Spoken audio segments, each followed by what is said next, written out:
The 2015 Tour de France route has been presented, so let's get to the important news. Worst dressed, Cadel Evans.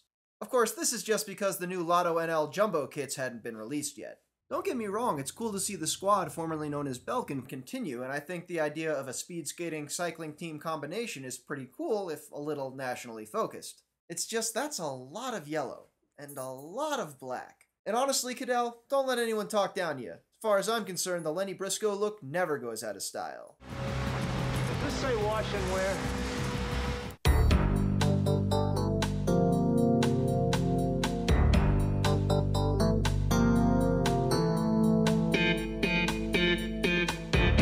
In all seriousness, though, the big news at the Tour presentation was that next year's race contains only 13 kilometers of individual time trialing, all of it on the first day. The course is so out of line from the norm that Sky's Chris Froome has suggested he may skip it entirely in favor of the Giro, to which I'm like, fine.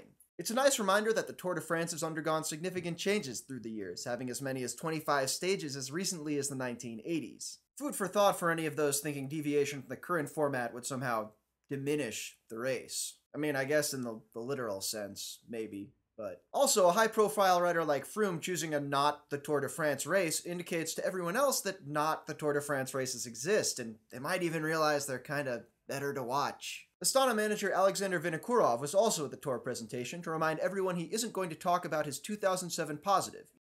Oh, I'm sorry, he was actually there to tell everyone that Astana was clean and that they joined the MPCC because, quote, we want to show everyone that we are transparent. And they're going to do this by not talking about their doping cases? Vinokurov also stressed that the Aglinski brothers were basically a separate entity from the rest of the Astana team, and that the positive test of Ilya Davidenok didn't really count because he's actually a member of their Continental squad. These statements were echoed almost word for word by reigning Tour champ Vincenzo Nibali when he was asked about the team's doping problems. This sort of synchronicity is pretty impressive. I mean, as Briscoe says... Oh, I sympathize with your problem, Charlie. When I was married, I could never keep my lies straight. For those of you not so enamored with the Lennie Briscoe look, this week's t-shirt donor is Ninox, a new menswear brand based in Boulder, Colorado. Ninox uses performance fabrics like those found in your technical gear and combines them with modern, sophisticated designs. Their North American-made jackets have discreet logos and extra features like audio ports and hidden pockets. It's what you wear when you're not wearing your biking jacket. You can find out more and order exclusively from their website at www.ninox.cc.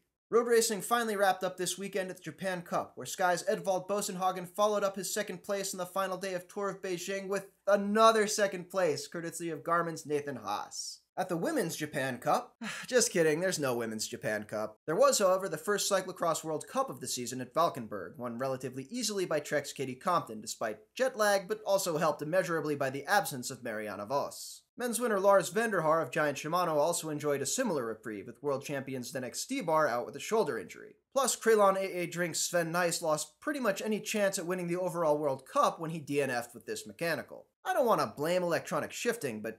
oh wait, yes I do. Finally, you may remember that a few years ago, USA Cycling added sanctioning to Grand Fondos to their rulebook. Well, it turns out that George Hincapie's Grand Fondo went out and got USA Cycling sanctioning. And despite the likely availability of dual road and time trial US national champion Allison Powers, who ended her career kicking off the endgame of the World Championships despite being torn to ribbons in a pileup halfway through the race, they instead decided to invite the guy who'd been banned from everything forever and basically ended his career on Oprah telling fat jokes. But I never called you fat. And strangely, USAC initially said that it was okay, before, everyone else stood up and said, no, it's not. Okay, so to be totally honest, Hincapie didn't specifically say it was USAC that okayed Lance's presence, but he did refer to an organization changing course, and since USADA kicked the question back up to USA Cycling and the UCI merely confirmed it, I'm pretty comfortable saying it was USAC that greenlighted Lance. Lest you think that was the end of USA Cycling's bungling, the organization then punted on sanctions, saying it was basically up to USADA or the UCI to punish people, although I'm not really sure how they would.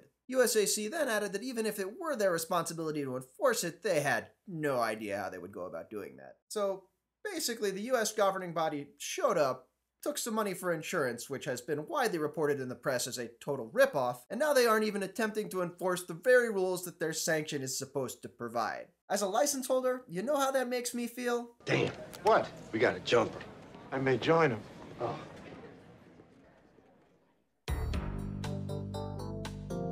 I'm Cosmo Catalano, And that was the week in bike.